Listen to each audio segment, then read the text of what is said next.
Méditation du 3 octobre.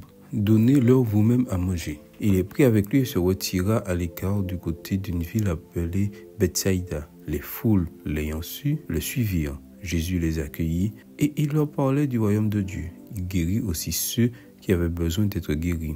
Comme le jour commençait à baisser, les 12 s'approchèrent et lui dirent « Renvoie la foule afin qu'ils aillent dans les villages et dans les campagnes des environs pour se loger et pour trouver des vivres, car nous sommes ici dans un lieu désert. » Jésus leur dit « Donnez-leur vous-même à manger. » Luc 9, versets 10 à 13. Dans son impressionnant ouvrage « L'Empire de la honte », Jean Ziegler, économiste suisse de renom, démontre à l'aide de données vérifiables que pour mettre fin à la faim dans le monde, il suffit de le vouloir vraiment. Aujourd'hui, notre planète a les moyens de nourrir dignement l'ensemble de la population mondiale et pourtant, il n'y a jamais eu autant de victimes inutiles de la faim, de l'inégalité et de l'injustice. Tout cela à cause de l'absence de solidarité, de la volonté de domination et de la cupidité sans limite de quelques pays désireux de devenir toujours plus puissants, de quelques multinationales qui ne cherchent qu'à gagner toujours plus d'argent sans autre considération et de quelques millionnaires dont l'avidité ne semble jamais satisfaite.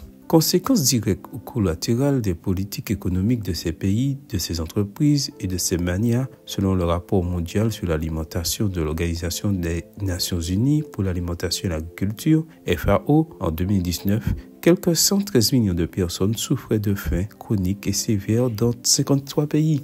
Le plus triste est que la part de gain de quelques-uns semble emporter sur tous les efforts des autres, notamment les initiatives des Nations Unies, l'aide au développement de nombreux gouvernements, le travail colossal de nombreuses ONG ou l'aide sociale de quelques philanthropes et de certaines églises. Les chrétiens ne peuvent rester indifférents à cette situation. Les paroles prononcées par Jésus dans les faubourgs de Bethsaïda, il y a près de 2000 ans, « Donnez-leur à manger » interpellent encore tous les hommes et toutes les femmes de bonne volonté. Bien sûr, aucun d'entre nous n'est personnellement obligé de résoudre le problème de la faim dans le monde, mais chacun d'entre nous devra rendre compte à Dieu et à ses enfants qui souffrent de ce qu'il a fait, de ses ressources en réponse à son commandement, « Donnez-leur à manger ». Seigneur, donne-moi l'amour et le courage de le faire.